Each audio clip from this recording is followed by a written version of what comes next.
Hey, if you're new to my channel, then consider liking and subscribing. It would really mean a lot to me, and honestly, it'd make my day. If you already did, thank you so much. Oh, and by the way, if you like listening to fan fiction, check out my other channel. The link's in the description. A Crew for a King by Fallen Angel Codester. To become king of the pirates, you need a crew, and in order to reach his dream, Luffy will need all the help he can get. Extended crew story, slightly more serious Luffy. Adios. Luffy, I think there's more to focus on right now instead of food. Negico said flatly as the Straw Hats came to see just how much destruction Wapol had caused in his own castle. Luffy just frowned. Well, the destruction wasn't our fault, he said, it was the king. Well, you're right, and Negico is hurt, anyway, Chopper said, pointing to her stomach. I wouldn't be surprised if she's fractured ribs. I'm fine, Negico excused as she wiped blood from her mouth. Luffy did see she looked somewhat pale. Just give me a minute. Let's round up those damn Baroque Works agents and get them out of here. I was kind of hoping you'd let me handle that, a new voice said. Luffy looked past his crewmates to see two of the agents, Mr. Five and Ms. Golden Week, standing side by side. Crap, Johnny shouted. They're back up, get your weapons, you guys. Please don't, Mr. Five said as he held up his hands. I'm not trying to fight you. I just want to take those two and leave. And why should we let you do that? Sanji demanded. You're not just gonna crawl back to your boss. Now why would I do that? Mr. Five demanded. If we crawl back and you guys make it to Alabasta, we're dead meat. He'll kill us. Don't, Vivi said. We can't let him go, he's the enemy. A fair point, Mr. Five said.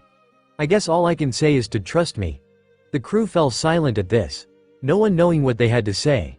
Did they let him take Ms. Valentine and Mr. Three away? I think we can trust him. Everyone turned as Nami's voice was heard. Luffy saw her standing next to the doctor as they walked towards the group. Nami wrapped in a blanket to protect her from the cold wind as it blew in through the many cracks in the castle. Why do you say that? Negico asked. Nami frowned. Call it faith, she replied. After all, Ms. Golden Week helped us. Maybe he's being truthful. I swear on my life, Mr. Five said. I'm going to take them both and sail as far away from Alabasta as we can get. You'll never see us again if we have anything to say about it. No one said anything again, and finally Zoro put a hand on Luffy's shoulder. It's up to you, Captain, he said with a wary glance. Do we let them go or lock them up? Great, of course this fell on him. Luffy knew he wasn't informed enough to make this decision, but now everyone was looking at him. Will we see you again? Luffy asked Mr. Five. The man grimaced. I can swear to you, you won't see us in Alabasta. I promise we'll never go there again, on my life. You better not, Luffy replied. Because if we cross paths again before we save Vivi's country, it will come to that. Third time we won't be as forgiving. Mr. Five swallowed hard at this, but nodded. Are you sure about this, Luffy? Negico asked. They're dangerous. I'm not going to take someone else's freedom from them, he said. But I'll make sure he doesn't have a choice should we see him in Alabasta. 3 strikes and you're out. Negico didn't seem to agree, but she nodded. I trust you, she said. So I guess that's what we'll do. Appreciating the support of his quartermaster, Luffy watched as Mr. Five picked up Ms. Valentine and Mr. Three, before turning back to leave. As he did he passed Ms. Golden Week, and paused. I don't know what you're looking for, Ms. Golden Week, he said flatly as the small girl looked down, making her woolly hat obscure her eyes. But I hope you find it. You too, she said. Be safe. Mr. Five laughed. Thought you said the agency wasn't a family? He asked. Says the guy saving those two instead of saving his own hide. This just made Mr. Five laugh again, leaving the castle with both his allies in tow. This left Ms. Golden Week with them, along with the wind and snow blowing inside. Let's get back up to the infirmary, Kureha said. It's frigid down here, and I can see one of my patients is shirtless again. Yosaku gulped at this. I didn't want paint on my clothes, ma'am, he cried. After everyone had returned upstairs and Kureha gave everyone a checkup, all heads turned to his Ms. Golden Week.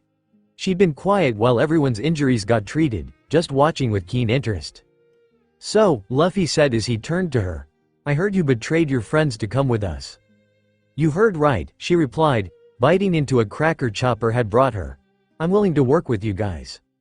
"You never said for what, though," Nami said from her bed. "Why do you want our help?" "Is that relevant?" Ms. Goldenweek asked. "I can help you take down Mr. Zero and save Alabasta. I think that's enough for now, no?"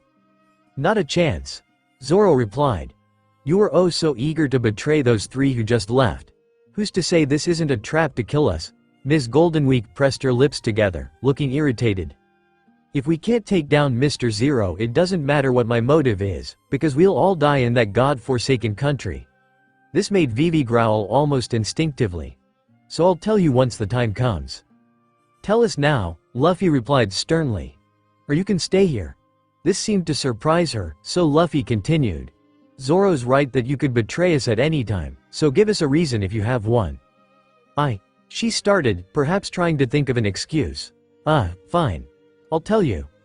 The girl took a deep breath, looking Luffy right in the eyes. "I want to go home, back to my home island. I haven't been there since I was little. All I want is to go back." "Where is this place?" Johnny asked as he rubbed his chin. "It's called Water 7, she replied. "One of the most gorgeous places on the Grand Line. I left when I was very little, and I want to go back." "That's an easy excuse," Nijiko said quickly. "Is that it?" "We shouldn't be so quick to judge, Nijiko Swan," Sanji said. "Perhaps the little angel just wants to go home." "I'm not gonna buy it that easily," Nijiko said flatly. "And neither should you." This seemed to deflate Sanji a bit. But Luffy wasn't in the mood to laugh at him. "Is that it?" he demanded to Ms. Goldenweek. The girl made a face. "Kinda," she said. "Is that so weird?" "Not really, no," Luffy said. "I'm sure all of us feel homesick to a degree. Right guys?" "Of course," Usopp agreed. "I miss Kaya every day." "I could never miss that old bastard," Sanji said, looking away for some reason. "Fair enough," Nijiko said, casting a glance at Nami, who just looked down at her bedsheets with a sad smile. "That's my reasoning," Ms. Goldenweek said. "My home. It's what inspired me to be a painter. All my life I've wanted to draw the island as a whole, from its round bottom all the way to its fountain peak.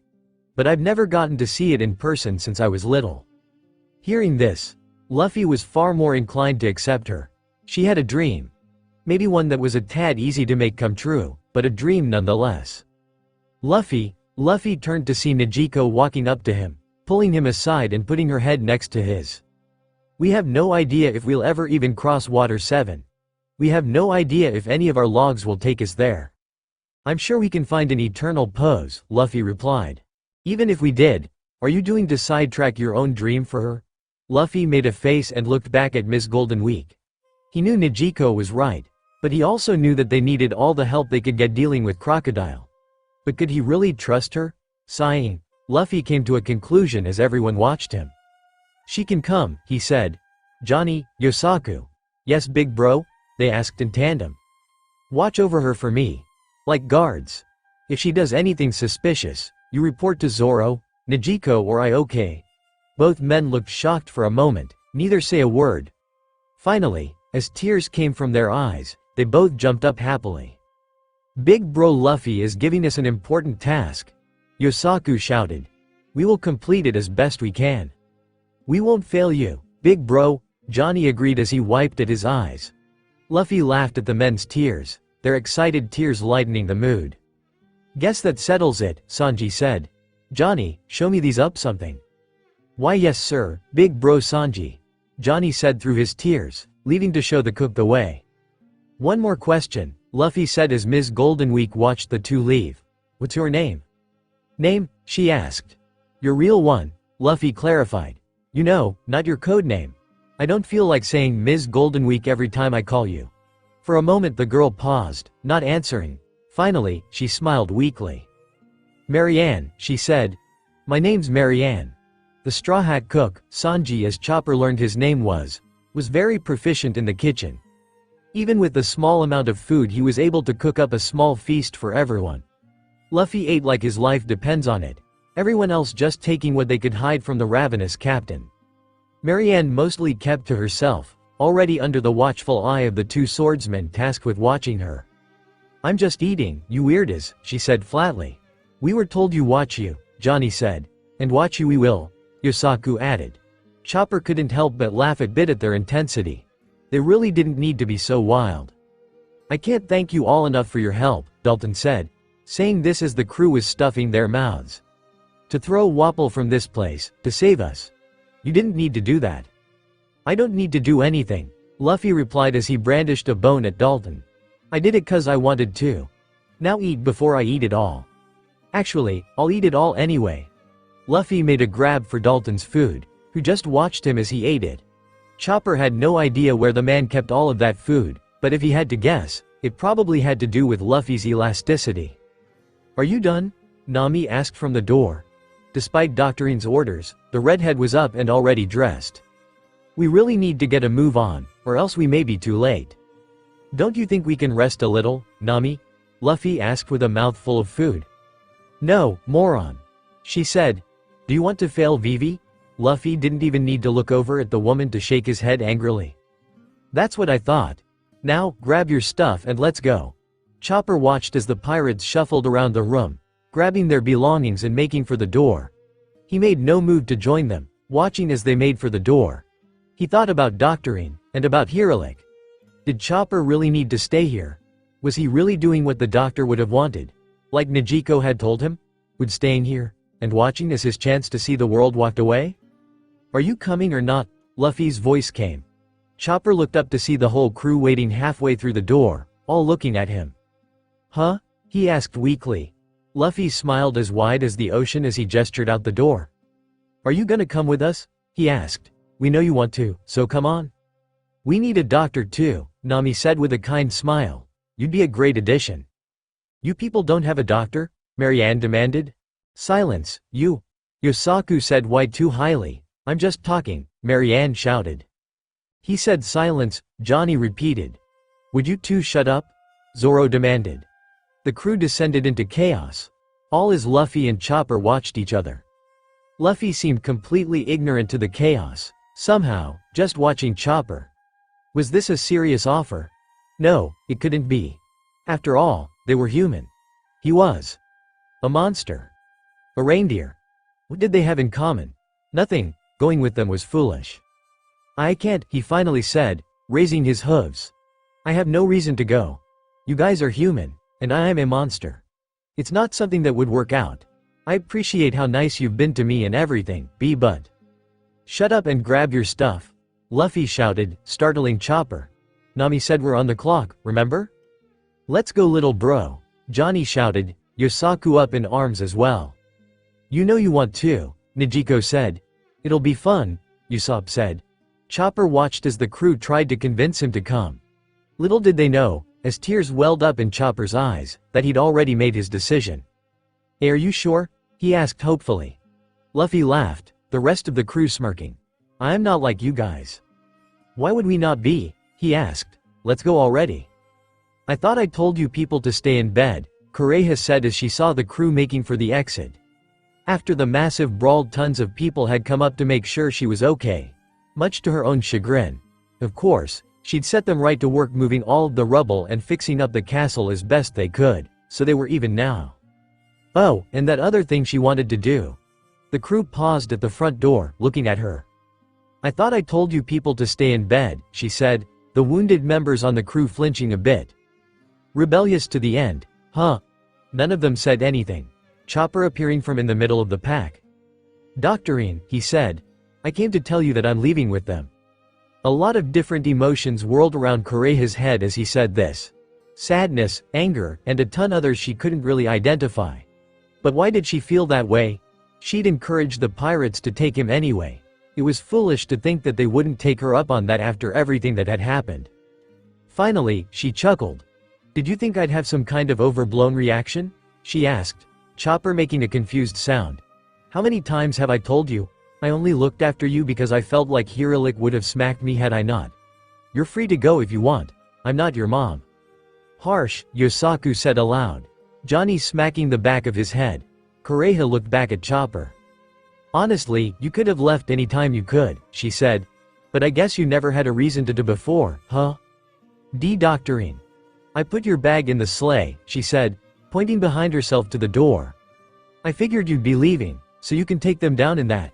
Is that all? Silence came over everyone, even the people who'd come up to work with her.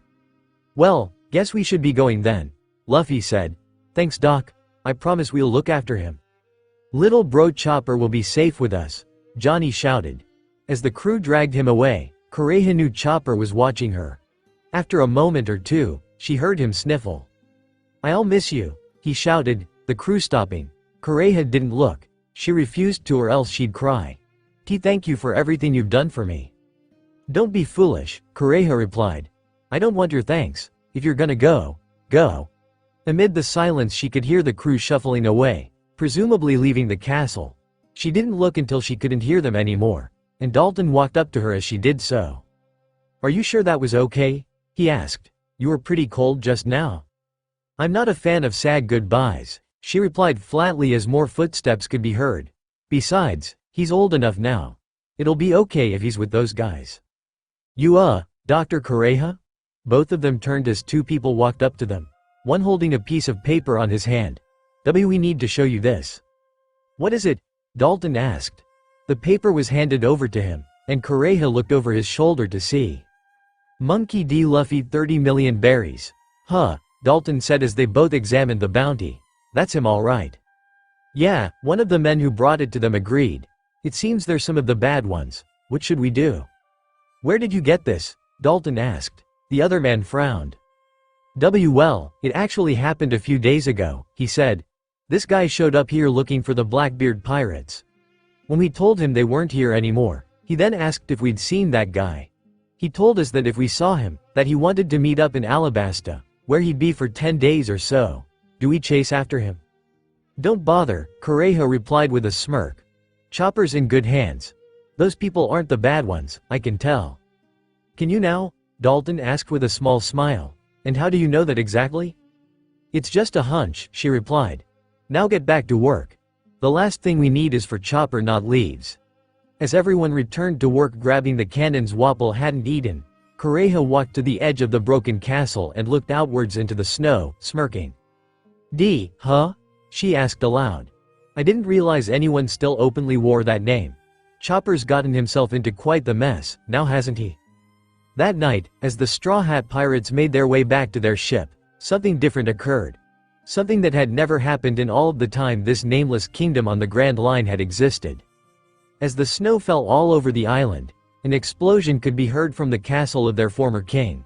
If one were to look up, they would see a beautiful pink simmer in the sky. The snow that would fall next would be as pink as cherry blossom petals, something that was essentially impossible on the winter island. The glow added something of a warm glow to the usually frigid island, but no one really seemed to know what it meant.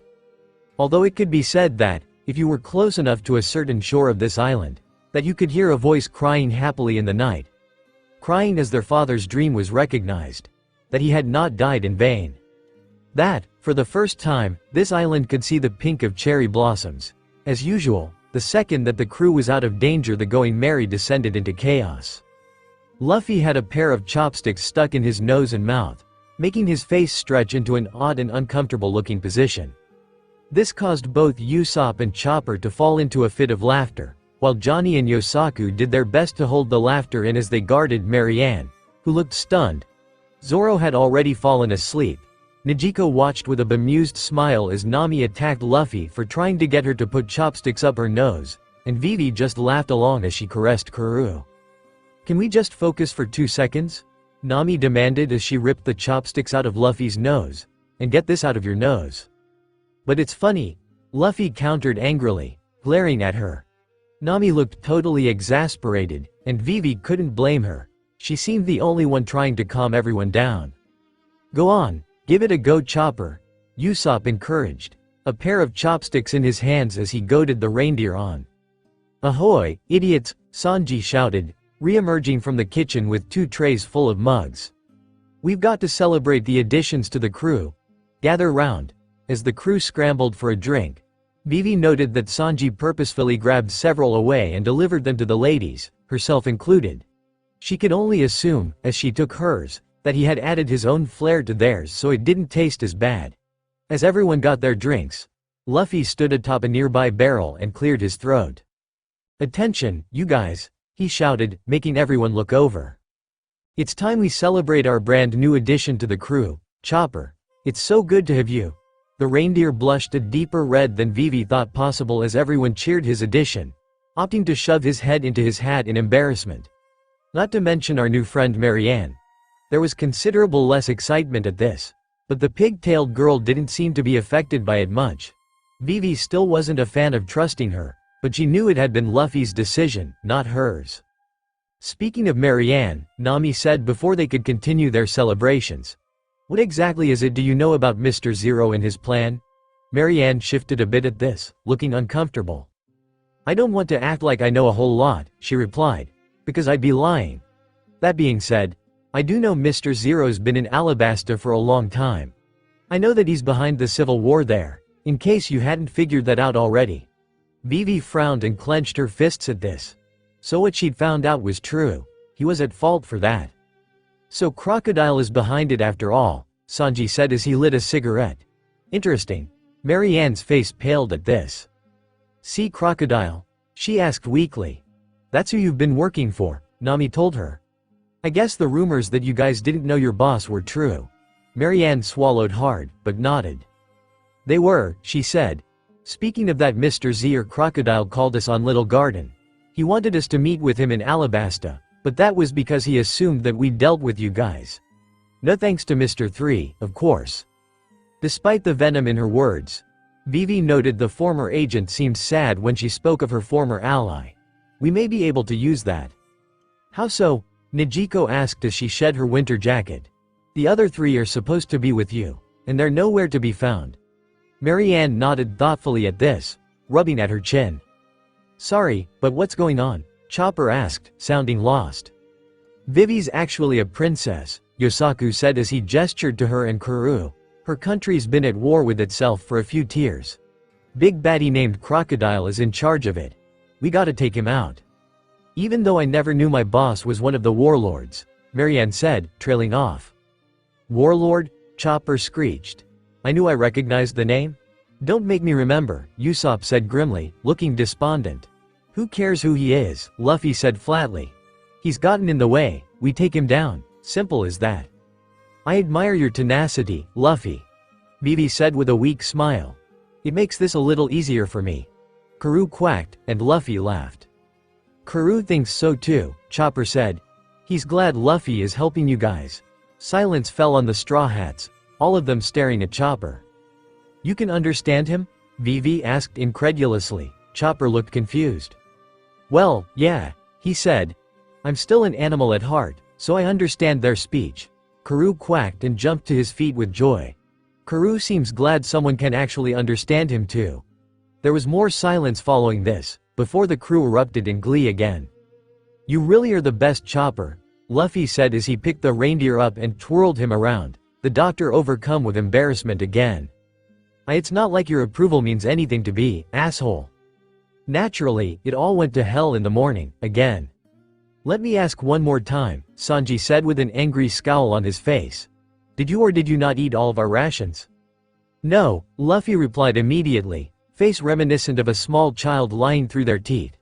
Sanji saw through this, of course, kicking the captain in the head and shouted obscenities while the other men on the crew hastily chowed down on their portion in silence to avoid punishment. It had been the captain's idea after all, he could take the fall for it. "Better catch some fish, you guys," Nijiko said as she rubbed the bridge of her nose as Luffy groaned. "Or else we'll starve on the way there." "On it," Usopp said, Chopper fishing next to him. "What do you mean he's like a hero?" The crew all turned to Vivi, Marianne, Johnny and Yosaku as the bald swordsman asked this question. Vivi just nodded as everyone else approached. "The warlords are government-sanctioned pirates," she said. "No one cares what it is they get up to, as long as they're protected. And from what I know, Crocodile does a good job of that." "Which is the perfect cover," Marianne continued from in between the two swordsmen constantly guarding her. "No one would ever suspect the great Crocodile of doing something so nefarious." "What exactly is he doing?" Nijiko asked. "You never said." Marianne nodded, eating her crackers quietly. How they'd escaped Luffy's assault on the stores, Nijiko would never know. "He's working to create an ideal country," Marianne said. What that means is anyone's guess, but everyone in Baroque works for him in the hopes that they'll have a good standing when he does create this country. On top of Alabasta, Vivi hissed, looking angry. Marianne nodded. Precisely, she said. I can only assume he's funding the insurgents behind the government's back in order to sow chaos. Then once the dust clears he takes what he wants, presumable after the whole country goes up in smoke. We'll stop him, Luffy said, having recovered from his beating, isn't a problem. Doubtful, Marianne replied. He'll most likely deal with any of us with zero issue, so we'd need a good plan to get back at him. Not to mention that he can use his warlord privileges to just put out a personal bounty on us. He can do that, Usopp screamed, we're dead meat. He's essentially with the Marines, so yeah. Marianne supplied. Now that I know Mr. Zero and Crocodile are one and the same, it makes sense. Crocodile is well known in these seas. Pretty decent warlord from what I've heard. All he's gotta do is say we're dangerous and need to be dealt with, and anyone looking for some chunk change will come knocking.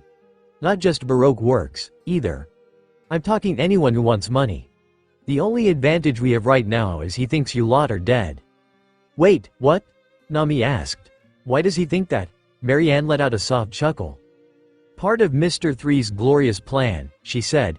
He told Mr. Zero after you defeated us on Little Garden that you were dead. His plan was to kill you before you reached Alabasta, so that it wasn't technically a lie. Now that that's fallen through, Mr. Zero will learn eventually it wasn't true. Only upset tea. Then we should use that to our advantage, right? Vivi asked. I mean, if he thinks we're dead then he's bound to have lowered his guard a little. Doubt it, Marianne replied as he chewed on her crackers. After all, I didn't even know who he was until last night, and I'm one of the top-ranking agents. I imagine he's probably being more cautious than ever before now that his plan is coming to fruition. I would be. The crew sat in silence for a moment, taking in what they'd just heard. For a moment no one spoke, but the silence was soon interrupted by what sounded like an underwater explosion. Looking forward, Vivi saw that the ocean was boiling ahead of them, spewing steam into the air. What's that? Yosaku asked in confusion. Hot spot, Nami answered. Do we need sunscreen? Johnny hypothesized. Nami laughed at this. No, silly, she replied. It just means there's an underwater volcano down there.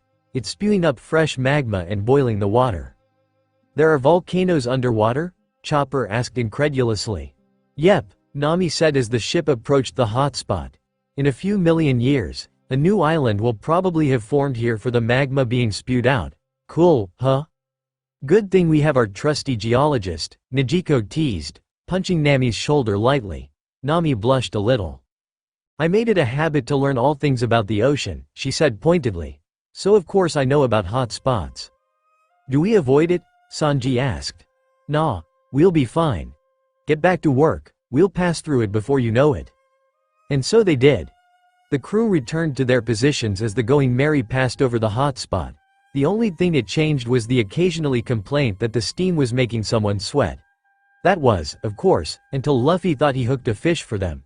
Vivi hadn't been looking, but she heard some of them scream. We caught an Okama, Luffy screeched. Vivi had no idea what that meant, but as she rushed over she soon found out. Luffy pulled a man onto the Merry. A man wearing a bright pink coat with swans attached to his shoulders. She could see why Luffy had cried out in surprise, as the man's face was covered in makeup that the water was washing off. How had they fished up some unfortunate soul in drag makeup?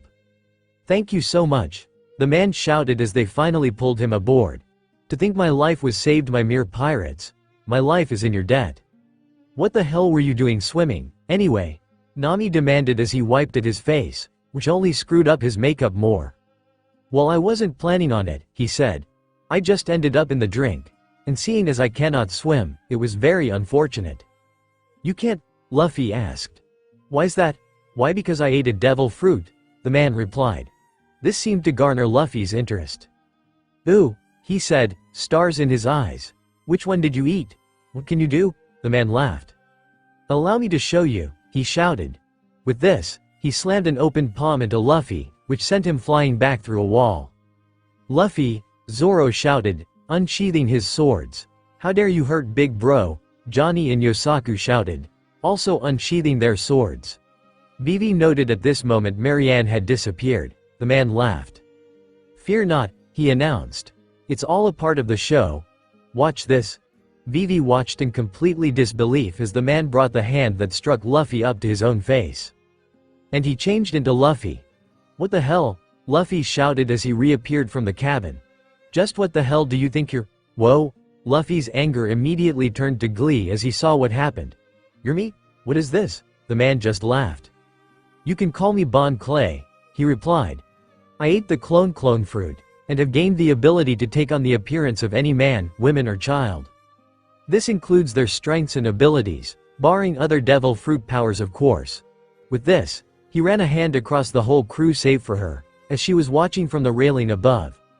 Vivi watched as he turned into everyone one at a time. From Luffy to Usopp to Chopper to Negico to Nami. Everyone watched in surprise, not sure what to say. "This is so cool," Luffy shouted as Bon Clay laughed in Nami's voice. "You're awesome." "Indeed," Clay agreed. "I can remember every single person I've ever copied. I even copy their bodies, not just faces." He then flashed the entire male crew with Nami's body, and Vivi flinched at this. This wasn't good. Everyone had their own reaction of course. Zoro, Chopper and Karoo barely seemed fazed, while Luffy, Usopp, Johnny and Yosaku's eyes nearly popped out of their skulls from the view. Sanji, though, hadn't been looking at the time. And by the time he turned to catch a glimpse, Nami had already smashed her fist into Bon Clay's skull and sent him into the dirt as himself. "What the hell do you think you're doing?" Nami fumed angrily as the men gaped. "Don't just show people my naked body." "Show me your naked body," Nami Swan, Sanji pleaded with tears in his eyes. "I didn't get to see." "Show me again, Mr. Bon Clay." Sanji also received a kick to the skull, sending him into the same hole in the cabin Luffy had made. "You're so beautiful big sis Nami," Johnny said as he saluted, tears flowing out from behind his glasses. "Truly a sight to behold," Yosaku agreed. "Don't think being nice is going to save your asses," Nami shouted as she turned on them. "Both of you are gonna scrub the deck until I can see my damn reflection in it and—" "Do you really think I'm pretty?" Vivi snorted as Nami's vanity showed itself. She had no doubt the poor guys were still gonna scrub the deck, but at least they'd calmed her down somewhat. "Ship starboard," Negico said, breaking everyone out of their respective arguments. "That your guys, Clay?" Vivi turned her gaze to Locke, seeing that a sip was indeed coming toward them. It was the same sickly pink as the coat Bon Clay was wearing, and the figurehead was a swan. Yes, it was definitely his guys. "It is indeed," Bon Clay shouted, jumping onto the railing of the ship as his own approached. "My dear pirate friends, I cannot thank you enough for your help. If our paths cross again one day, I would love to see you again. After all, we're friends now." "Don't go," Luffy shouted with overdramatic tears in his eyes. "Join our crew." "I cannot," Bon Clay replied, also crying now. "I have prior obligations, however, know this, we have formed a bond here today, all of us, we will meet again, I know it." With this the man jumped ship back to his own, and they began to pull away. "Let's go, men, we have our mission." "Yes sir, Mr. 2 Bon Clay," the crew shouted, pulling off into the distance quietly. The Mary, however, once again exploded in chaos. "Did they just say Mr. 2? Usopp shouted. "That was Mr. 2? Luffy asked in disbelief. "But he was so cool." "How did he not notice us?" Nami asked. "Vivi was right there the whole time." Vivi didn't know either. Surely if he was so close to Baroque Works' inner circle he knew something right. "I'd heard rumors about him," she said. "That he was very powerful, even if a little weird." "You mean Gaw?" Zoro was cut off as Negico clocked him in the head. "So now we know," she said. "Except his little parlor trick is a problem now.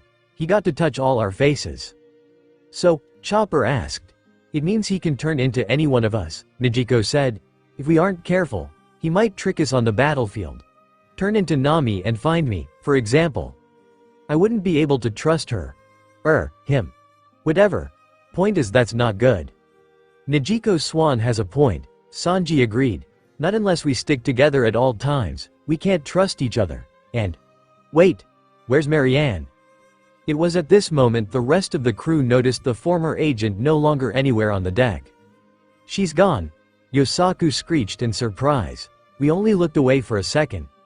She probably got on board Mr. Two's ship. Usopp shouted in fear. She betrayed us. I'm right here. Everyone turned to watch Marianne step carefully out of the whole Luffy haw, munching on more crackers. Vivi spared a thought to wonder where she was getting them. Did you think I'd stand out where Mr. Two could easily identify me? No thanks. You knew that was him? Nijiko asked. Yes, she answered quickly. I thought that was obvious. Nobody responded, so she continued. Look, I couldn't say anything because if I did I was risking us being found out. We were already playing risky with Princess Savior over here being around. So I hid until he left. Well now what then? Nami demanded. He's got a copy of all of us save you. Guess you guys can trust me now, huh? Marianne asked. No one laughed. It was a joke, chill out. Mr. Two's ability is easy to bypass. Watch. Everyone watched as Marianne walked up to Luffy, pulling out a marker. She pulled out his left arm, drawing an X on his forearm. There, she said. Problem solved. How? Luffy asked, inspecting the X. Because Mr. Two's ability only copies appearances at the time of his first touch, Marianne said. So if our appearance changes after we've been copied, he shows up how we looked before, Nijiko finished, a smile on her face. That's smart, Marianne. It's nothing, the painter replied, hiding her burning cheeks underneath her hat. Now, come and get one, all of you. So we know who's real and who isn't when the time comes. At the same time, as the Straw Hats continued en route to Alabasta, there was another happening in the very same leg of the sea. However, it involved neither the Straw Hats nor any of their friends. Some ways beyond them, sat a certain ship with a 3 emblazoned on the side. Next to it sat several Navy ships, all attached to it. This is all your fault, Mr. 3, Ms. Valentine's shrill angry voice came. Why did we get so close? How was I supposed to know that the Navy was around here? Mr. 3 countered. I thought we'd be in the clear. Right, Mr. 5 complained, because there's nothing suspicious about our ship.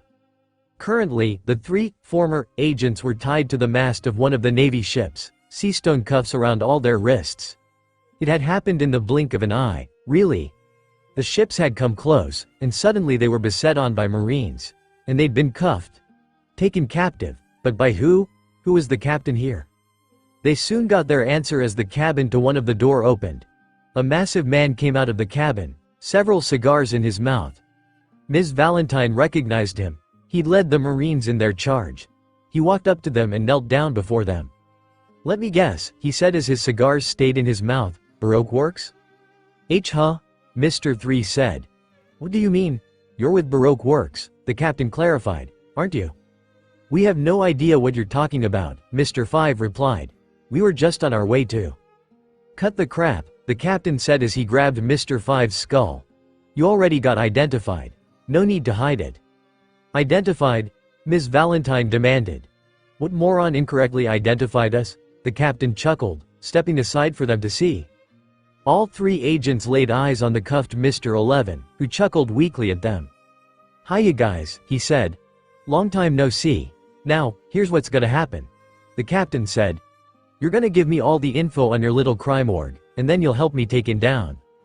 And who exactly said we were gonna help you? Mr. 3 demanded. I did, the man said. I'm Smoker, by the way. The guy who might be able to sway your level sentencing you'll serve and impel down. Now, start talking. It had been 4 days since any of the Straw Hats had an actual meal. In that time, it was amazing none of them had gone insane. It was possible to hear someone's stomach growling pretty much all the time, but there was nothing they could do. The only food was Marianne's secret cracker cache, but she wouldn't tell anyone where they were. So, most of them were starving. Until a massive sea monster burst out of the sea before them.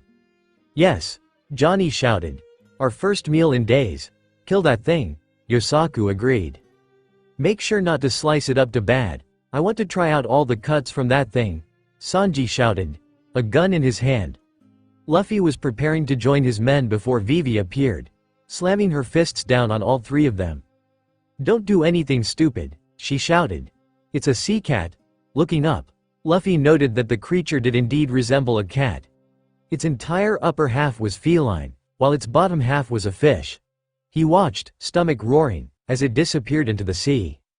"Why did you do that? Big sis Vivi," Yosaku cried out from the deck. "We're starving." "Because sea cats are sacred in Alabasta," she replied.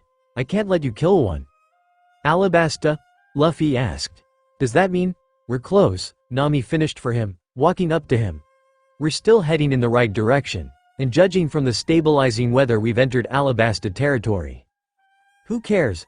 Johnny cried as he pulled at Nami's clothes from his position before her. "I'm so hungry. Big sis Nami. Big sis Vivi. Please just look away and let us have one." "No," Vivi replied flatly. "They're sacred, no means no. We better have a banquet to rival the gods once we save Alabasta," Yosaku grumbled as he got to his feet and trudged away.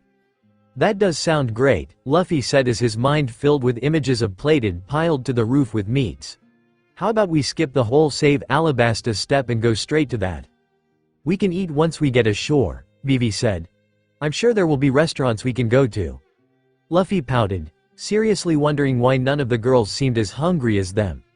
Sanji must have been sneaking them food. That bastard, he'd pay for that. "We're close, you'll survive," Nami said to him, having noticed his expression. "How close?" he asked weakly. "I'm so hungry, Nami." "Pretty close, I think," Nijiko said. Luffy and Nami both turned to the quartermaster, who wasn't facing them. "Why do you say that?" Luffy asked. "No reason," Nijiko replied as she lifted a finger and pointed behind them. "Might have something to do with those ships." At this, the entire crew dropped what they were doing and rushed to look. Several dozen ships were behind them, all headed in the same direction that they were. "That mark on their sails, it's Baroque works," Vivi said, Usopp, Johnny and Yosaku freaking out. "They must be gathering their forces." "That's bad," Marianne said, watching from underneath her hat. "Crocodile really is going to make his move for the country. Which means we need to be more careful than before," Nami said, hand resting on the X1 her forearm. "Cover up your marks, guys. We're getting close." Luffy did as he was told and grabbed a cloth from Sanji, wrapping it around the X Marianne put on their arms. He had to admit, the smaller girl was really smart to be able to bypass a cool ability like Mr. Two's. He couldn't help but wonder what other abilities agents had, and if they were as cool as his. This was going to be awesome. "I see Alabasta," Usopp shouted. Luffy whipped around, spotting a bright sandy beach port welcoming them. He rushed to the head of Mary and hoped on top, watching as the island grew closer and closer. "Here we go guys," he shouted. "Next stop, a restaurant, after that, Alabasta." Smoker didn't want to believe what he'd heard from the captured agents, but they all guaranteed that what they were saying was legit. But he still needed to run this over in his head one more time. Baroque Works, an underground bounty hunter association on the Grand Line, was working under the mysterious Mr. Zero to fund the insurgents in Alabasta. They planned on using the Civil War to gain control of the country for themselves, making Mr. Zero the leader of the country they planned to create. They claimed that they worked for the man in order to gain a spot in his new country, and that they didn't necessarily believe all of his motives. Smoker personally thought that was a load of shit, but that wasn't the point. They'd given him this information in hopes of being given a reduced sentence, which was what he tried to use to bargain with them. In all honesty, he couldn't guarantee them that. But they didn't know that. What disturbed him the most, however, was what they said after this. They claimed that the missing princess, Vivi Nefertari, had gone undercover in Baroque Works in an attempt to find out the truth they had just shared. They said they'd been sent to kill her to stop the flow of the information she knew getting to the king and the leader of the rebels. From what they had said, the princess was traveling with a group of pirates she had coerced into helping her, and she would arrive in the country shortly. So, Smoker decided what he was going to go. "Are you sure about this, Captain?" Smoker turned to look at his ensign, Tashigi, watching him warily. "Those agents could very well be lying. If they are, we'll know," he said. "For now, I want to see if we can spot the princess arriving here. Is everyone spread out?" "Yes," she said. "I've stationed our men all around Nanohana. If someone spots Vivi, we'll know." "And if they're lying?" she questioned. Smoker neglected to answer, deciding instead to keep his eyes on his ship.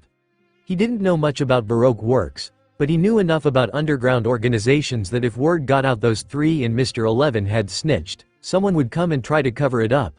So, he decided that for now he'd stay and guard the ship. If those three were targeted, then he'd know they were telling the truth. "What's with all the shouting?" Tashigi asked, Smoker looking around as the shouting continued. It sounded like a group of men, all shouting at the same time. Looking down the street, he watched as a dust cloud rapidly approached them. "Restaurant.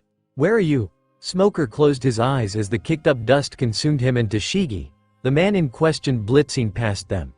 After the dust cloud settled, two more men, one in a blue sweater and the other in green, also rushed past them. "Wait up, big bro," the blue one shouted. "We're hungry too," the other said. Smoker watched them go, wondering what it was that could have made them so hungry. They seemed familiar, too. "See, Captain," Tashigi shouted. Smoker turned to her as she drew his blade. "Those men are a part of Straw Hat Luffy's crew. I recognize them from Logatown." "What?" he demanded angrily. Tashigi was about to give chase, and for a moment Smoker considered letting her go. He'd come to the Grand Line to find Straw Hat, after all, but now they had a situation. If he and Tashigi left, he'd be leaving their informants unguarded. Their informants that told them about the criminals about to take over a whole country. Was Straw Hat worth more to him than the millions of people that were in danger because of Baroque works? Was a personal score a better option than making sure these people stay safe? "Tashigi," he shouted as she tried to leave the docks. "Don't, we've got more important things to do." "Beep it, Captain," she shouted in exasperation. "Straw Hat literally just ran past us, we had to go find him and—" "Straw Hat will have to wait," he said, nearly biting his cigars in half in frustration. "I hate it as much as you do. But the people of Alabasta staying safe is more important than some kid with a chip on his shoulder. Let him go." Tashigi obviously seemed upset by this, but let it go and returned to him aboard the ship. "So," Miss Valentine said from the mast she was tied to behind them, "can we have some water, or—" "Shut your— How do we lose track of those idiots the second we get here?" Nami demanded. She was obviously irritated that not only the captain, but Johnny and Yosaku tore down the street looking for food the first chance they got. They kinda needed them here. "There's no point in getting upset about it," Nijiko said as she placed her pistols in their holsters. "Best we can do is look for the noisiest spot in town and rein him in once we have everything. Ready to go, everyone?" "Weren't those two supposed to guard me?" Marianne asked, confused. No one answered her. "All right, here's what we do," Nijiko said as the crew gathered around her. "We're going to need a few things for our journey. First and foremost, food and water. Sanji, I'll leave that to you." "I love when you rely on my Nijiko Swan," Sanji shouted happily. "I'll buy so much food you'll never go hungry." "Chopper, Kuru, go with him," the quartermaster instructed. "You can help him carry the supplies if it gets to be too much." "Okay," Chopper said, tongue hanging out of his mouth as he panted. It was pretty obvious the poor reindeer was overheated, as a desert island was the exact opposite of where he was supposed to be. Kuru watched the reindeer worriedly, quacking at him. "Nami, Vivi, and Marianne will come in with me," Nijiko said. "We're going to go and find ourselves some clothes. We're not dressed appropriately for this place, and it'll help disguise us. Zoro, go with Usopp and scope the place out. See what you can learn. And try to find Luffy while you're at it." "Can't be that hard," Zoro said. "I'm sure we'll find those three buffoons at the nearest restaurant." With all of this the crew set out, Zoro trailing slightly behind Usopp as they walked in the same direction that the captain and his apprentices had run. "Stay right with me," Usopp demanded, glaring suspiciously at Zoro. "Last thing we need right now is you getting lost for a stupid reason." "I don't get lost," Zoro hissed. As the pair approached a split in the road, Zoro turned right and continued to keep an eye out. He stopped as Usopp grabbed his shoulders. "We're going straight," Usopp hissed. "Stay with me, for God's sake." "Well, say so, then," Zoro shouted back, irritated that he was being babied. He could find his way around just fine, he didn't need this, as he continued trailing behind Usopp. Zoro looked around. The port town seemed to be in good shape, all things considered. You know, the Civil War. People were walking through the streets and talking at market stalls, acting like everyday people. Had Zoro not known better, he'd say things were fine. But he knew better. As they moved in between the buildings, Zoro cast his eyes towards the port, and his eyes widened. Sitting in the port was a marine ship, but that in and of itself was not what concerned him. Sitting aboard the ship, watching the city was a man and woman Zoro could not help but recognize.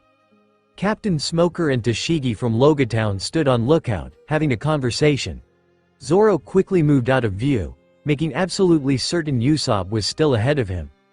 "Shit," he hissed angrily. "What?" Usopp asked. "I just said that I wanted to stock up on some local ingredients for my ammo." "Not that," Zoro hissed. "I just saw Smokey from Logatown." "Who?" Usopp asked.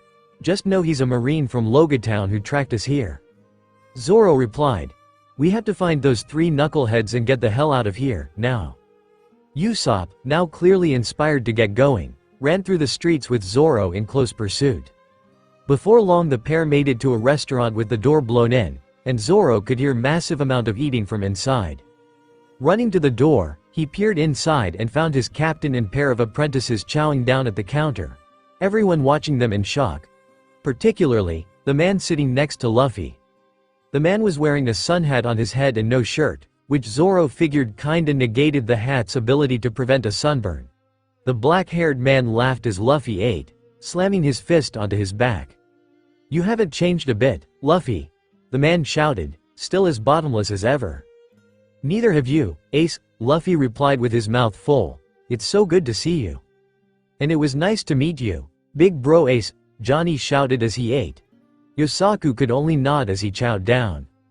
"Your deckhands are nice guys, Luffy," the man, Ace, said with a snort. "Guess they haven't really learned anything from you yet, huh?" "I'm nice," Luffy shouted. "I'm the nicest guy ever." "Right. And I'm the king of pirates, you are?" "Luffy, I was joking. Are you really that stupid still?" "Oh, don't joke about stuff like that, Ace. I believed you." Zoro watched this exchange in confusion. "What am I watching?" Usopp demanded. "I have no idea," Zoro said flatly. "Whatever it is, it's weird. Let's just get those morons and go." Luffy, calling out his captain's name made him turn, as well as Johnny and Yosaku. "Yo, Zoro," Luffy called. "Come have a seat, I want to introduce you to someone." "We can do that later," Zoro replied. "Smoker is here." "Who?" Luffy asked, confused. Zoro resisted the urge to punch Luffy in the head. "The smoky guy from Logatown," he hissed. Luffy's face went lax at this. "Oh," he said, continuing to eat. It took him 5 seconds to actually react. Smokey? That's bad." "We know," he said. "We gotta go get the others and get the hell out." "Come on," Usopp urged. Luffy swallowed what he had in his mouth and turned to look at the man beside him. "Wanna come?" he asked. The man stretched and chuckled. "I suppose if I can help my idiot brother out of a bind, it's my duty to do so, huh?" "Wait a minute," Usopp said, Zoro's mind also grinding to a halt. "Did you just say brother?" "Of course," Luffy said as he wrapped a rubbery arm around the man's shoulders. "Zoro, Usopp. I want you to meet Ace, he's my big brother." "These clothes are beautiful," Nami sang happily as she perused the racks. The racks were full to the brim with clothes of all different colors, perfect for someone who lived in the desert. She was already calculating how much she could barter these down for. Should she put a small rip or two into the clothes they were buying for the guys so she could get a damaged merchandise discount? Maybe? "What should we be on the lookout for, Vivi?" Nijiko asked from a few racks over. "Anything in particular?" "I've been thinking about that," Vivi replied. "I think, with our numbers, our best bet would be to disguise ourselves as wanderers. Maybe have us disguised as dancers.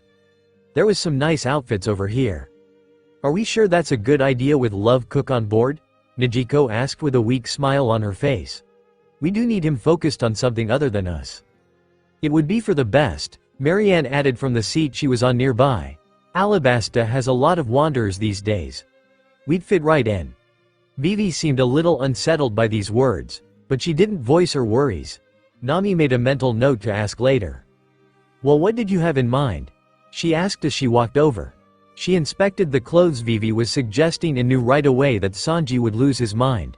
The clothes would leave their stomachs exposed, presumably for some kind of dance. Cultural garb, perhaps, would definitely help sell the traveling group bit they wanted to go for. She decided to check the price tag. She growled under her breath. "And I thought I was a thief," she hissed under her breath. She'd definitely need to up her skills for this one, because there was no way in hell she was paying that price several times over. It was definitely time to put a small rip in their clothes. "We'll see what we can do, Vivi," she said to the princess. "Excuse me, ladies?" Nami turned at this to see a man had approached them. He seemed like any ordinary Joe, but one thing caught Nami's eye. His marine uniform under the brown cloak he had on. "Yes?" she asked in as sweet a voice as possible. If this guy somehow knew her or that they were with Luffy, they were in troop but over her that you called you friend here Vivi, he said. "You wouldn't happen to be Princess Vivi Nefertari?" What happened next happened in an instant. Nijiko pushed Nami behind her, hand on the grip of her revolver. She watched the marine intensely, and the man began to sweat under her gaze. Marianne was behind him now, a paintbrush-colored green in her hand. "Why, you must be the protection detail that those Baroque Works agents mentioned," he said meekly. "Please relax a bit, I don't intend to hurt you. I'm here to help you." "Help us how?" Nami asked, hand-itching for the weapon Usopp had handed her back on the Mary. "Explain yourself."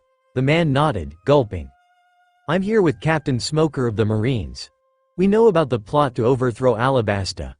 He wishes to offer his services to Princess Vivi to ensure the country remains safe." "Okay, so, maybe I'm more pirate than I thought," Nijiko said as they walked through the streets of Nanohana, following behind their marine escort. "But is there any particular reason we're trusting the Marines here?" "He just gave us a bunch of info no one else should know," Vivi said flatly. "He knows about me going undercover, and from the sounds of it Baroque Works agents told him." "That's right," the Marine said as he turned to look at them. "A group of them. One of them has a 3 in his hair, know him?" "Mr. 3 again?" Nami hissed weakly, not able to believe that Mr. 3 was still sulking around. "Let me guess, a blonde woman and a guy with curly hair?" "Yep, that's them," the Marine replied. "Great, so that was another thing that lined up." "Shouldn't we go and find Luffy?" Vivi asked. "We should all be here for this." "Not a chance," Nijiko replied. "You really want that guy to join a strategy meeting with Marines? We'll never get anywhere with him there. Best we do the talking while he shoves his face full of food." Nami agreed with that. A guy who wanted to be king of the pirates would want nothing to do with the Marines. "I mean, I guess," Vivi replied. "I just can't believe we're this lucky." "We usually aren't, so keep your eyes open," Nami said.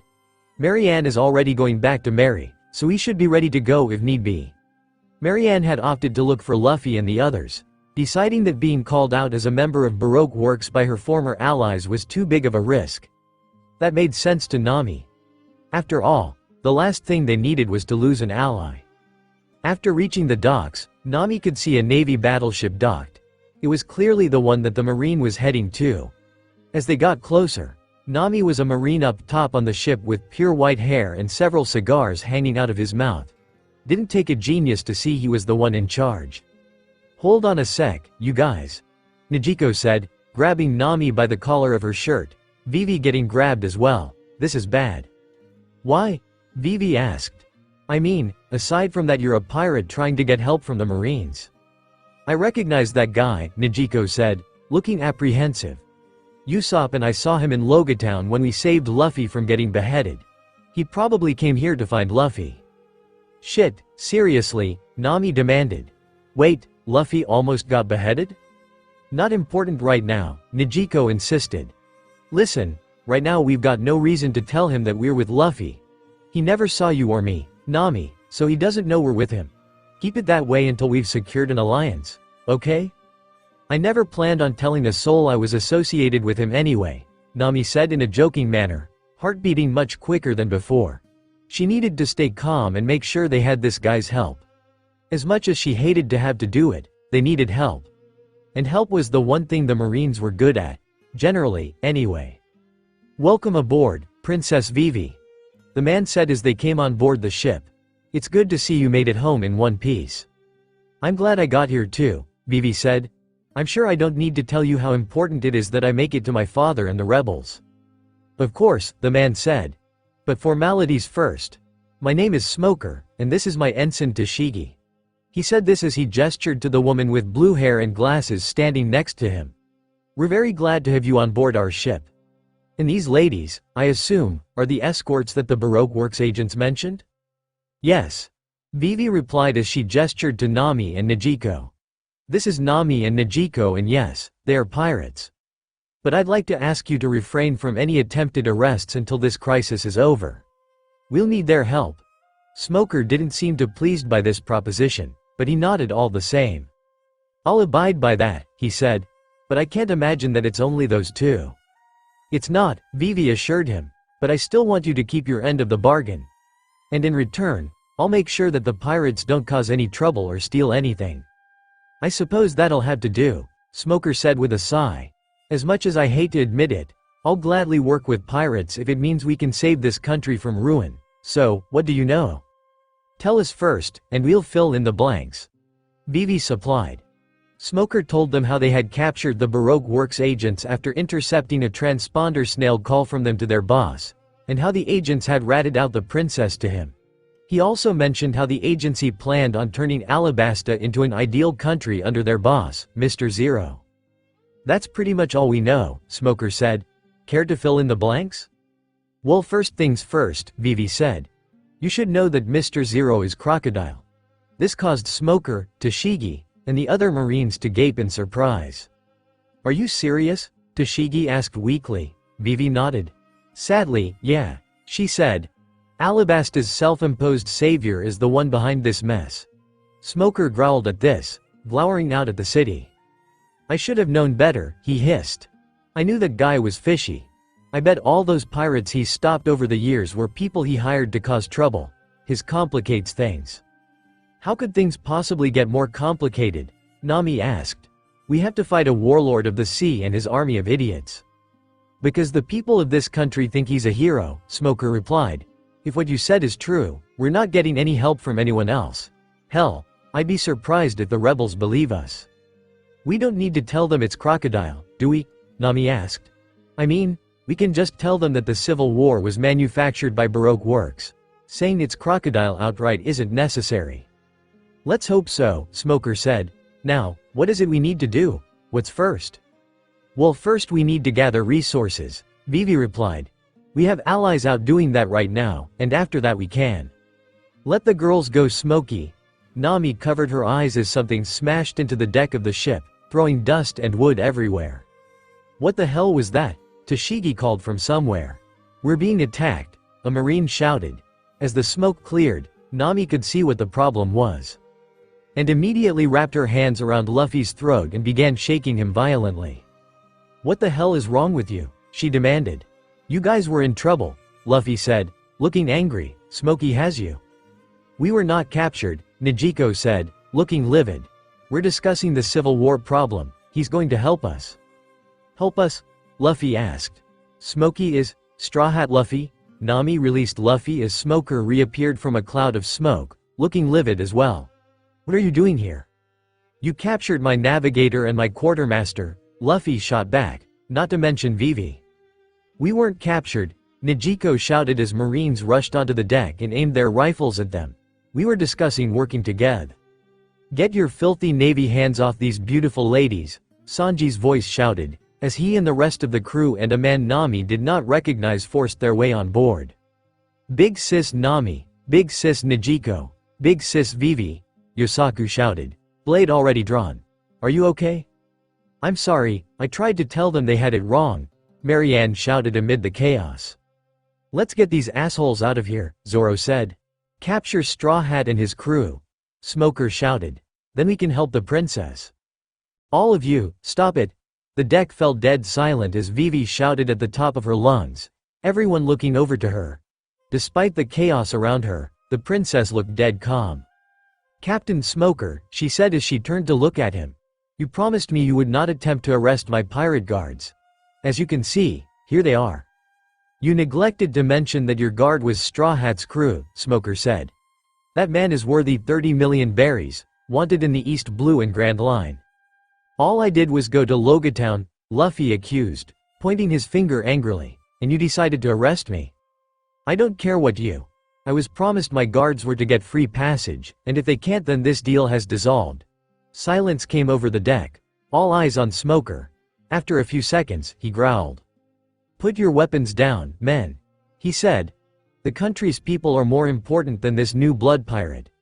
The Marines lowered their guns, however slowly, and the silence came back as Vivi sighed. "Thank you," she said. "As I was saying, what we need to do is get supplies and then stop the rebels. Their base is in Yuba. We can take our ships upstream and then walk the rest of the way. Is that okay with you, Captain Smoker?" "Sure," Smoker hissed. "Works for us." "Good," Vivi said. "Luffy, let's get back to the Mary. Take your ship around to the river when you're ready, Smoker. We'll meet you there." With this, Vivi ushered them down off the ship and away from the Marines, no one saying a word until they were down the street. "We're working them, that guy?"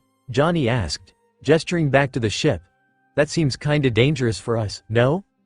"We need all the help we can get," Nojiko said. "So having his backup might save our asses." "Man, you sure got yourself wrapped up in something, didn't y'all, Luffy?" It was then Nami finally took notice of the man she did not recognize. "That's like you, all right, immediately getting into a terrible scenario." "I don't do it on purpose," Luffy said. "Besides, Vivi needed my help, so I'm gonna help her." And it was around then that Luffy seemed to notice some of them staring in confusion. "Oh, my bad, guys. I only introduced some of you. This is my brother Ace." "Wait, brother?" Nami asked as Luffy laughed. "You never said you had a brother?" "When did you ask?" Luffy asked. Fair enough point, she'd never asked.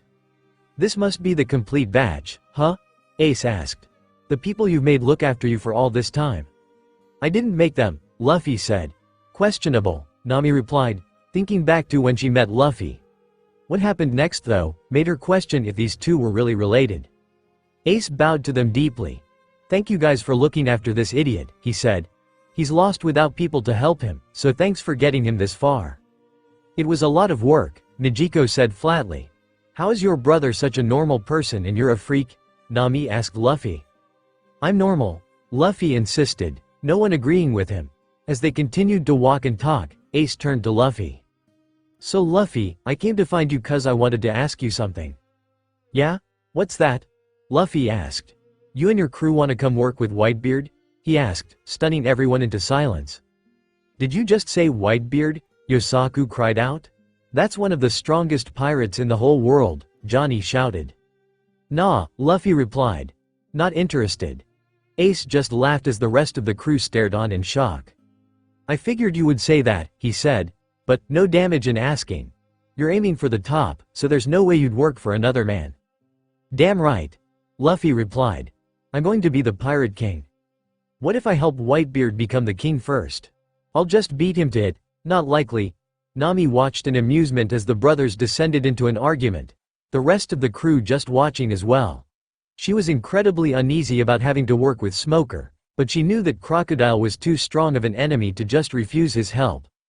They would need all the help they could get out of this. "Are you sure about this, Captain?" Tashigi asked Smoker, the pair watching the Straw Hats disappear into the town to gather their supplies. "I don't want to work with them any more than you do, Tashigi," he said, taking a deep drag off his cigars. "But the princess made it clear they're her help. We made an agreement to not arrest the pirates helping her." "But it's Straw Hat," Tashigi complained. "I know," Smoker said.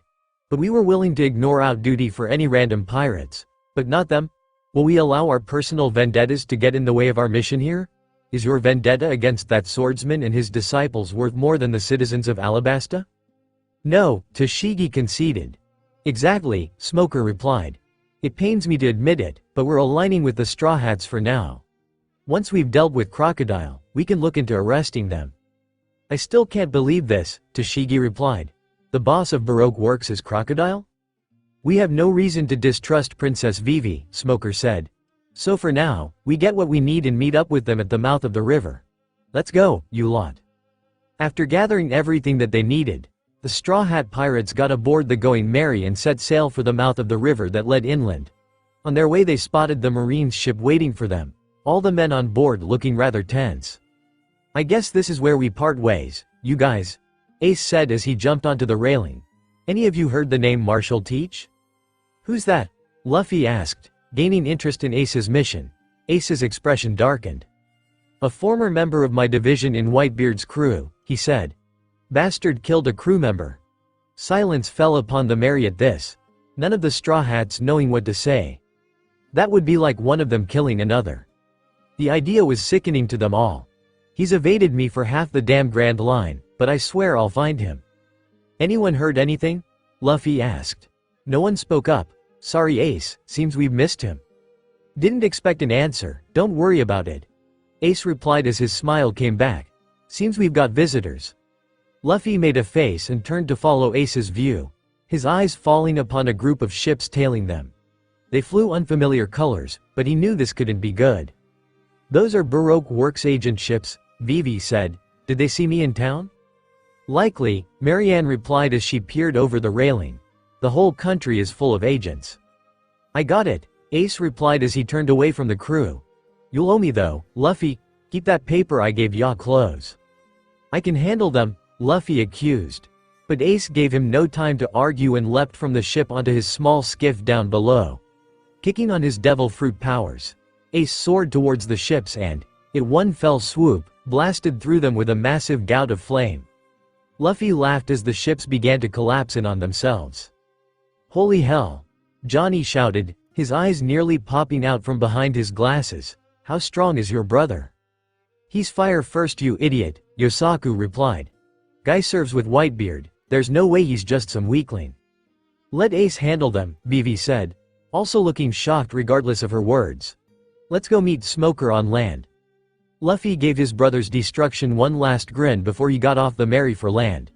One day, he'd prove to Ace he was stronger than him. One of these days. Hello Captain, Vivi greeted as the crew walked up to Smoker and Tashigi on the side of the river. Are you prepared? Depends, Smoker replied.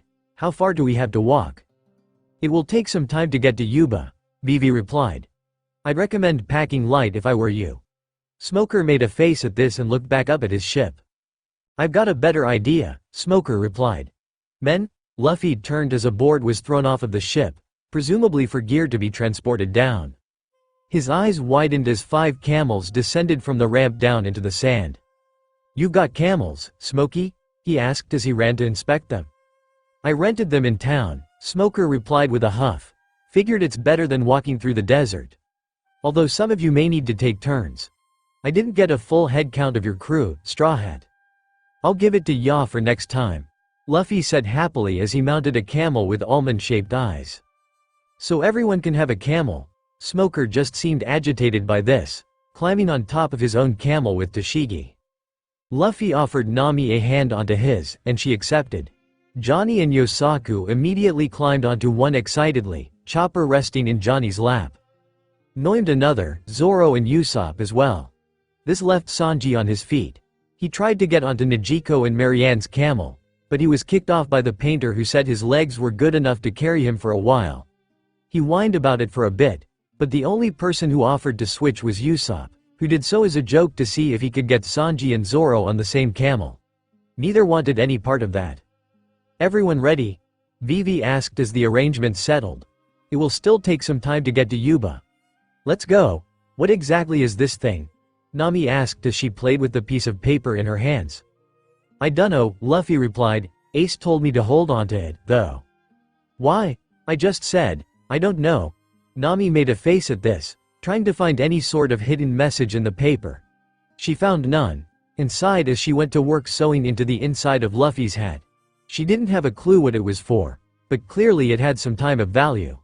And so, into the hat it went. That made it easy for Luffy to keep his hands on it. Giving the hat back to her captain, Nami surveyed the desert around them.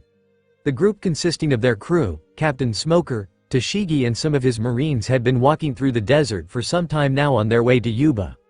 They'd already passed through a dried-up village, where Vivi told them about how the rebellion started. Nami thought back to the story about the dance powder, and what it meant for Alabasta. It made sense when you thought about it.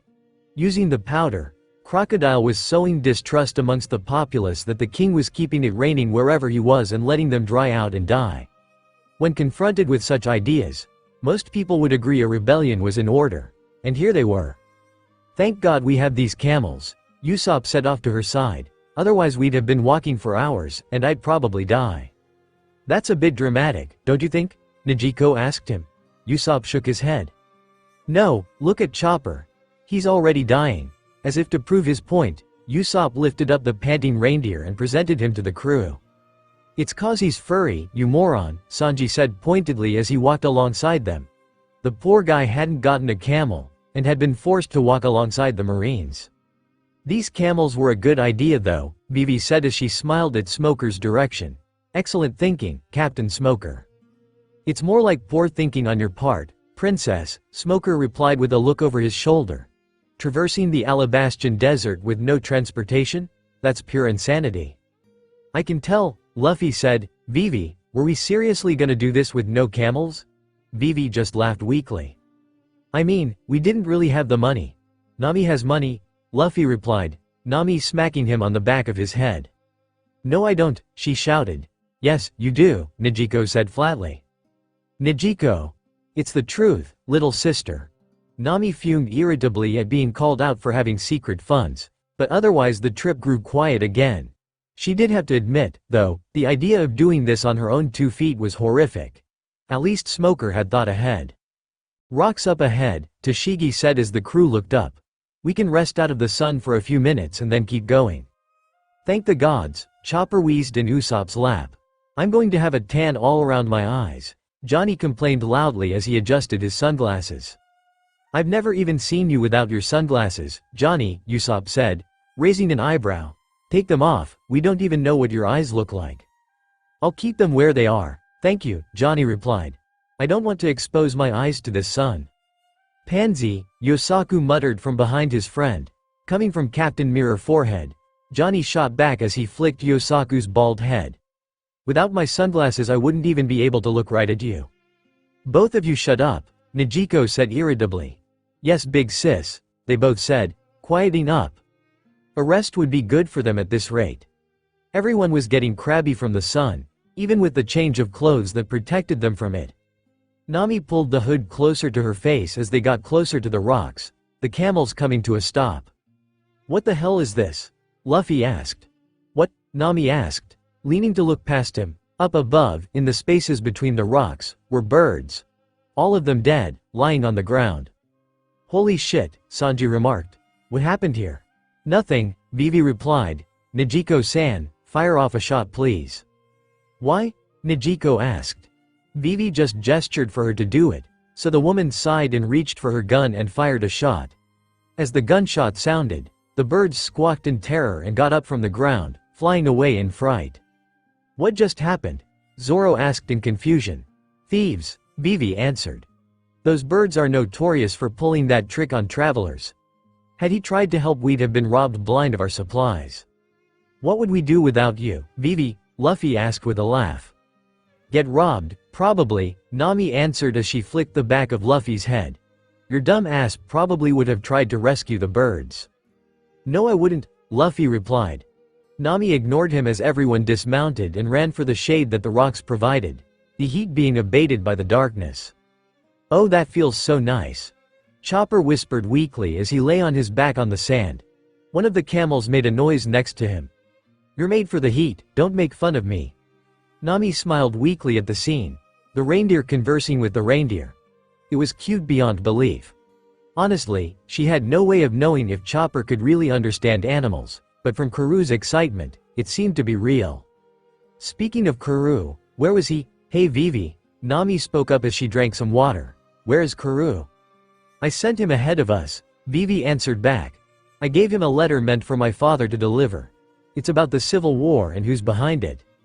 "Will he be okay?" Nijiko asked as she took the canteen from Nami. "He's fast and knows the land," Vivi replied. "I'm sure he'll be fine." Nami hoped so. The last thing they needed was for the duck to get captured. Or killed. Or eaten. Really any bad thing happening to him. As the group began to repack everything to keep going, the ground beneath them shuddered. At first they shrugged it off but, when it happened again, they knew something was happening. Turning, Nami watched as the sand in front of them exploded outwards. From within it emerged a creature she never in her wildest dreams expected to see in the desert. "Is that a giant crocodile?" Johnny shouted in terror as they watched the beast mull around. "It is," Vivi said. "It's a bananawani. We should probably steer clear of it." "How do we manage that, exactly?" Smoker asked. "It's massive and right in our way." I got it. Luffy shouted as he ran ahead. Zoro, Sanji, help me out. Wait, you moron. Nami shouted, being ignored by all three. At first some part of her was worried for some reason, but as she watched the gator get sliced to pieces she quickly reminded herself who she was with. Suppose they had some energy to burn, huh? Nijiko asked as the three men returned to them. Let's go, Luffy shouted as he remounted the camel he'd been sharing with Nami. We've got to make it to Yuba. Hia. Nami made a face, then shrieked and grabbed onto Luffy for dear life as he kicked the camel in the sides, spurring it into a sprint. Give me a warning next time, you jackass, she shouted, nearly knocking him off the camel as it ran. Who knew camels could go so fast? Luffy marveled as he hung from the side, sand hitting him in the face. The sun was beginning to set when the group finally made it to Yuba. Or rather, what was left of it. What happened here? Vivi cried out as she threw herself off her camel and ran for the city. Nami had to wonder the same thing. Yuba looked just as dry and barren as the rest of the desert behind them, save for the buildings all around them. If I had to guess, Yosaku said as he rubbed his chin, the water disappeared. Didn't realize we had a scientist on the crew, Sanji muttered under his breath as Vivi ran into the town. Everyone followed after her, looking around at the dried-out oasis. This was clearly very, very wrong. This is horrible. Vivi whispered. The sands made the ground rise up. The oasis is drying up. And I don't see rebels, Smoker said flatly. He was right about that. Yuba was barren in more than one way. Ain't nobody left in our dried-up town, travelers. A new voice Sato see a man standing off in a hole, repeating driving a shovel into the ground as he dug. We can see that, Zoro replied. Hey, old guy, Luffy said. We heard there was a rebellion here, but I don't see anyone. The Mont's grip on the shovel tightened at this. You're here for the rebels? He asked angrily, glaring at them now. What, to join them? With this? Nami flinched as the man turned and hurled his shovel at Luffy, who dodged it in a panic. What the hell? Luffy shouted angrily. They're not here, the old man said as he walked over to pick the shovel back up. They left. I can't imagine why, Sanji muttered. The old man laughed. Neither can I, he replied. Why wouldn't anyone want to stay in this dried-up hellhole that gets attacked by sandstorms all day? Is that what happened here? Tashigi asked. The man nodded. Rebels can't rebel without a circulation of goods, he said, and with the oasis disappearing, no one comes here anymore. So they moved to CodesterA. Kato. Vivi started in surprise. Is that close? Nijiko asked with a hand on her hip. Vivi paled. It's the oasis next to Nanohana, she whispered. The crew was silent for a good few seconds before they collectively lost their minds. Nanohana. Luffy shouted. That's where we just were, Johnny cried.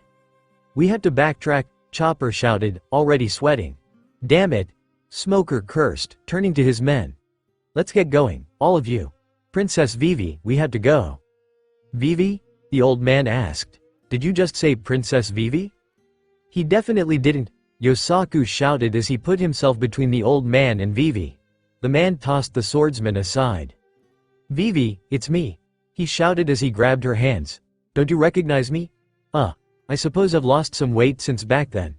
Vivi looked lost, but soon her eyes widened. Mr. Toto? She asked. The man gave a teary nod, and Vivi hugged him tightly at this. Everyone else just stood around awkwardly as the pair reunited, not sure what to say. A friend of yours? Nijiko finally asked to break the silence. Vivi sniffled and nodded, pulling away from Toto. He's the dad of one of my old friends, she answered. I knew you'd come here many years ago, but… And what? Toto asked. You thought I'd leave all I had managed to build? Not in a million years. I know your dad is innocent, Vivi. He's not the type of man who would do this to his country. Vivi smiled at this. Thank you, Mr. Toto, she said. Please don't worry, we aren't here to join the rebellion. We came to stop it. Toto laughed at this. Can't do much after a long day in the desert, he said. Please, stay here for the night. You can leave first thing in the morning. That sounds good to me, Zoro said. I've been riding a camel for hours. Shouldn't we move as fast as possible to stop the rebels? Smoker demanded. We can take one night, Smokey, Luffy replied. Alright crew, here's an order from your captain. Find us the best hotel in this town, ASAP. It would have been weird if the Straw Hats managed to sort out the sleeping arrangements without complete mayhem. Why the hell do you get so many pillows, Usopp? Zoro demanded. Because I have a bad back, Usopp replied, lying through his teeth as per usual. Who cares? Share. No, Johnny. Yosaku. On the order from Zoro, both swordsmen leapt on the lyre and dragged away many of the pillows, much to his distress. You people are insane, Marianne muttered. Johnny replied by clocking her in the face with a pillow. Ow. Don't throw pillows at me. Couldn't hear ya. Little sis, Johnny replied innocently as he pushed the pillow back into her face, which made her fall back on her bed. Get out of my bed, Sanji, Nijiko ordered. I can't bear the thought of you sleeping alone, Nijiko swan, Sanji sang innocently. Nijiko's response was to click the hammer back on her revolver. Vivi watched the carnage as the crew tried to sort everything out, making her laugh as she did so. How such a dysfunctional group of pirates had managed to get this far, she would never know. You're free to find another room, Vivi, Nami said from her side. Vivi just laughed at this. I wouldn't want to be anywhere else, she replied. As she looked around at the chaos, she noticed that the leader of the chaos, Luffy, was not present. Where had he disappeared to? Getting up, she wandered out of the hotel and into Yuba, walking among the abandoned buildings. As she reached the center of town, she saw Luffy ahead of her with Toto.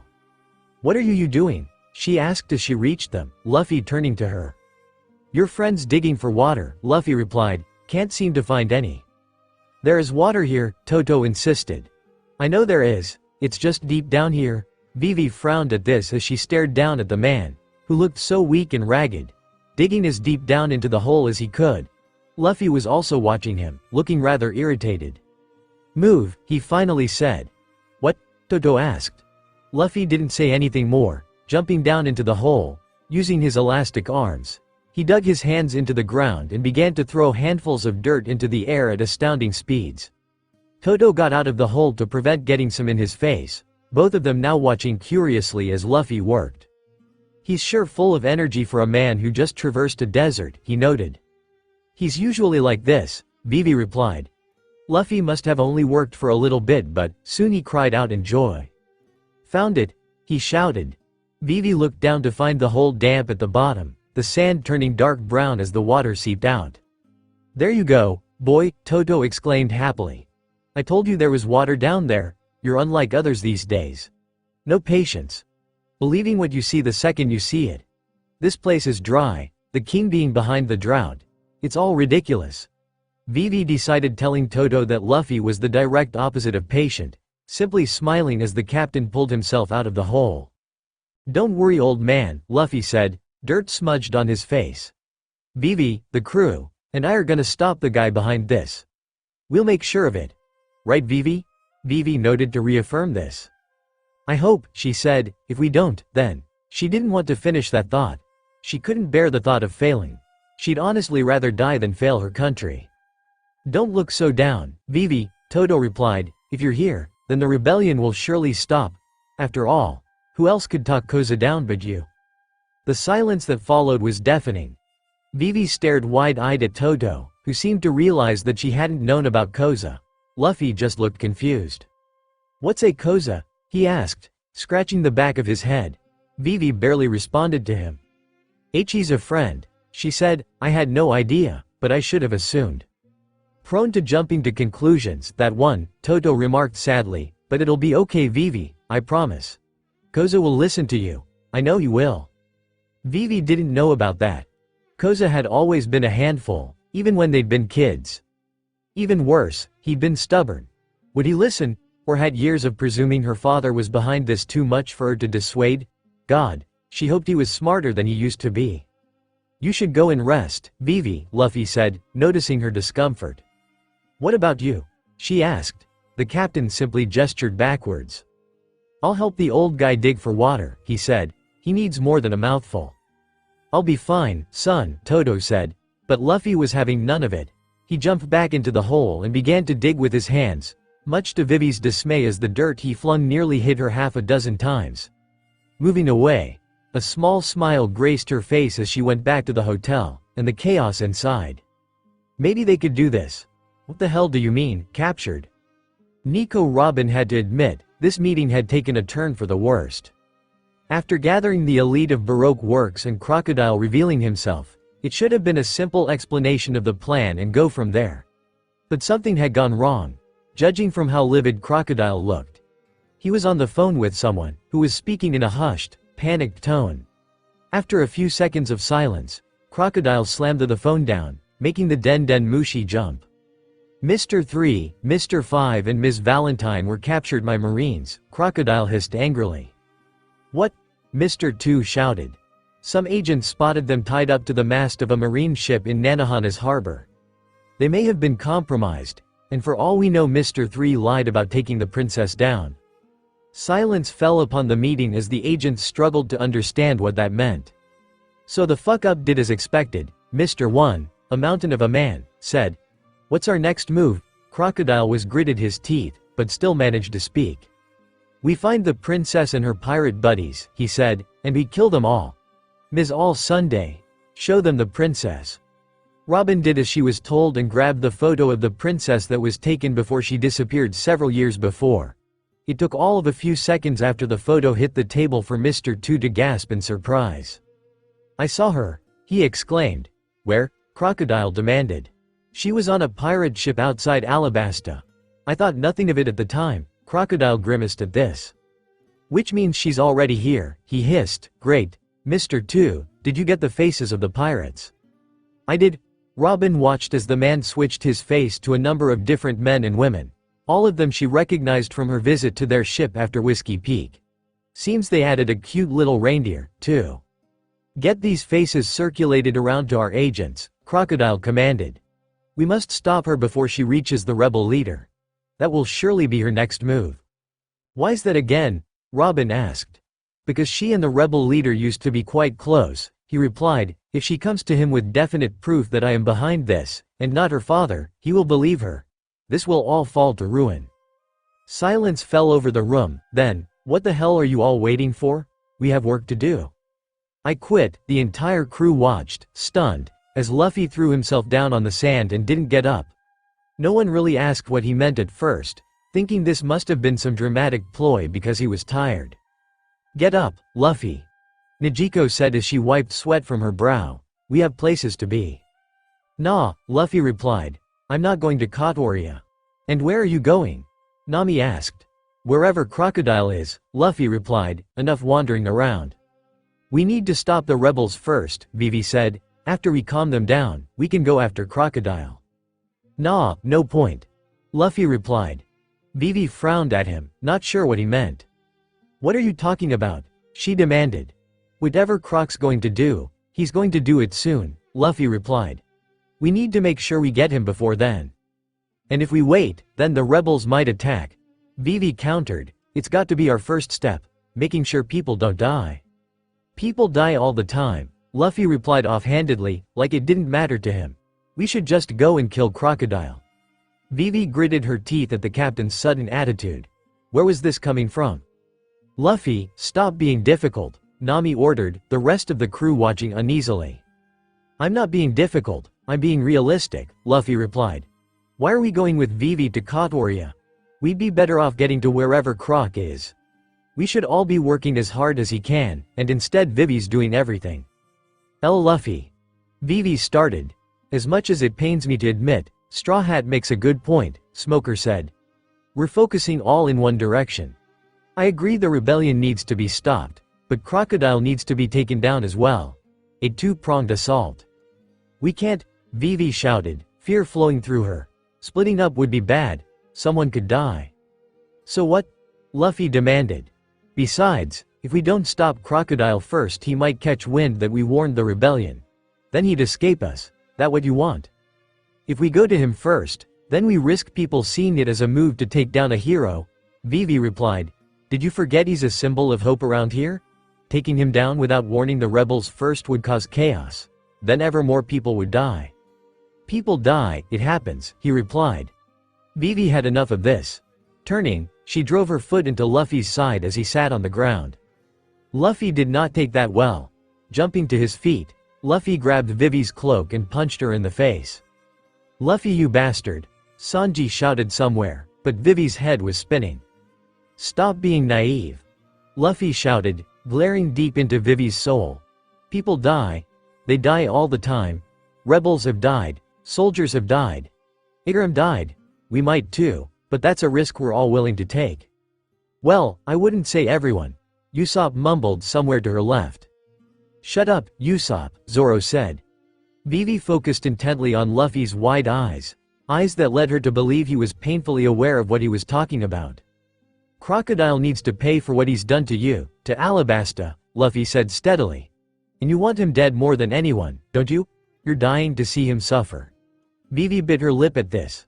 So why not play all our cards, huh? Why not play every front instead of one or two? The group was silent for a bit, everyone watching as Luffy released Vivi. She quickly realized the punch had barely hurt, one only intended to stun her. She stared at Luffy, his owl-like eyes boring into her. God, why did he have to be right? Crocodile is in Rainbase, she finally said. It's an oasis north of Yuba. He has a casino up there that he runs, so it's the perfect cover. It'll take a while to get there, but not more than a day. Who is going to go where? I'm obviously going to Rainbase, Luffy said, and you're going to CodesterA. I am? Vivi asked. But, Tashigi, my men and I will go with the princess, Smoker said, having just watched that whole debacle from his camel. I can have reinforcements from Nanohana meet us there. Wait a second, Vivi said, I want to go and stop Crocodile. Vivi, that's a bad idea, Nami said with a frown. Your presence would work wonders with the rebels. After all, people still think you're missing. But, Vivi started. Not to mention you're a good diplomat, Nijiko continued. You've got a silver tongue in that head on yours. Vivi made a face at this. She wanted to take down Crocodile, not go and talk to the rebels. Still, if Koza was involved. Fine, she said. I'll go to CodesterA. I'll take Sanji and Zoro with me, Luffy said, pointing the two men out. I'll need their help. I suppose I have to go too, Nami said as she walked to stand with Luffy. Without me these morons won't know which way is north. I should go with Vivi, Usopp said. It sounds less dangerous. Where is more likely to have water? Chopper asked quite seriously. Probably Rainbase, Vivi answered. The reindeer sprinted to stand with Luffy and the others. I'll stay with Vivi, Nijiko said with crossed arms. Make sure Usopp doesn't run off. And Marianne might be better off coming with us too. No, I need to go with Luffy, Marianne replied. Rainbase will be full of enemy agents. I can help them avoid being seen. This left just Johnny and Yosaku unsure of where to go. Both of them looked at each other, shrugged, and started playing rock paper scissors. Best of three? Johnny asked. Yep, Yosaku nodded. Won the first round, Johnny picked paper and Yosaku picked scissors. Second round, Johnny picked rock and Yosaku picked scissors again. Both men stared at each other intently as they went into the final round, both of them not backing down as they played the final round. And the Osaku. Johnny looked despondent, but he apparently got stuck with Rainbase as he trudged towards Luffy. Should we even ask why that required no communication? Nijiko wondered aloud. Probably not, Nami said. Those morons are probably linked mentally. In the end, the Rainbase team consisted of Luffy, Zoro, Sanji, Nami, Marianne, Chopper and Johnny, while the CodesterA team was Vivi, Usopp, Nijiko, Yosaku, Smoker and Tashigi. As everyone grabbed their things and swapped to the right sides, they started to say their goodbyes. Remember, head to Alarbarna once you've dealt with Crocodile, Vivi said. We can all meet up there after this is over. Don't worry about a thing, Vivi, Luffy replied heartily. We'll smack Crocodile around a bit then come find you guys. Then, we can have a massive banquet in the palace. I'd worry a little bit, Nami said with a wink. It's healthy for you. Vivi just chuckled. Don't worry Luffy, she said. Once this is over I'll make sure we stuff you until you can't move anymore. Yosaku had to admit, he felt relieved he'd been able to win his bet with Johnny and go with Vivi to CodesterA. He'd been terrified at the idea of going to Rainbase, so the two had, without speaking, agreed that the winner of their game was going with Vivi. And unluckily for Johnny, he'd lost. The only problem he had now was he had no camel. Due to the uneven amount of camels Smoker had bought, they only got 2 to take with them. Smoker and Tashigi got one, while Vivi and Najiko got the other. This left him and Usopp on their feet. "I'm going to die," Usopp hissed in between labored breaths. "Yosaku, carry me." While it normally would have been no issue to carry the sniper, Jishin was heating up in the sunlight and burning his back. Swinging the blade over his shoulder, Yosaku carried it in his hands as he scoffed. "Walk, Usopp," he replied, just like Zoro says, "Spaghetti legs make for shitty swordplay. I am neither a swordsman or spaghetti, so carry me." Yosaku buckled a bit as Usopp leaned into him.